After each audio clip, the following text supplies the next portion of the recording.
اچھا، ہم بات کریں گے ایک حدیث ہے اس کے متعلق بات کریں گے کہ غیبت اور بہتان در حقیقت کیا ہے۔ حضرت ابو ہریرہ رضی اللہ تعالیٰ عنہ مراوی ہیں، عرض کیا گیا یا رسول اللہ، غیبت کیا ہے؟ آپ صلی اللہ علیہ وسلم نے ارشاد فرمایا، تمہارا اپنے بھائی کا اس طرح ذکر کرنا جو اسے پسند نہ ہو، وہ غیبت ہے۔ عرض کیا گیا یا رسول اللہ، اگر میرے بھائی میں وہ چیزیں پائی جاتی ہوں تو، یعنی کہ جو باتیں میں کر رہا ہوں اس کے خلاف، اور اس کے اندر وہ کام موجود ہیں، تو کیا ہوگا اس کا؟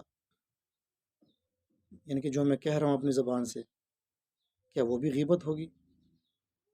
اچھا، آپ صلی اللہ علیہ وسلم نے فرمایا، اگر وہ چیزیں اس کے اندر موجود ہیں جس کا تم ذکر کرتے ہو تو تم نے اس کی غیبت کی ہے۔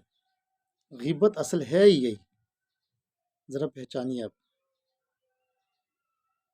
اور اگر اس کے اندر وہ کام نہیں پائے جاتے جس کا تم تذکرہ کرتے ہو لوگوں کے سامنے، تو تم نے ایک بہتان باندھا۔ اور ایک حدیث کے اندر الفاظ ہیں، اللہ کے رسول نے فرمایا، قرآن پاک کے اندر ابھی اللہ تعالیٰ فرماتا ہے، کون پسند کرے گا کہ اپنے مرے ہوئے بھائی کا گوشت کھائے؟ صحابہ نے پوچھا یا رسول اللہ، اپنے بھائی کا، مرے ہوئے بھائی کا کون گوشت کھائے گا؟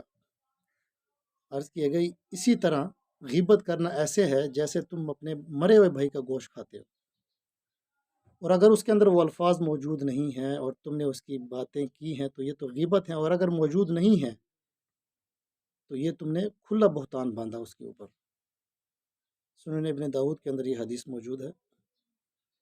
دعا ہے کہ اللہ پاک ہم سب کو عمل کرنے کی توفیق عطا فرمائے اور اس طرح کاموں سے بچنے کی کوشش کیا کریں۔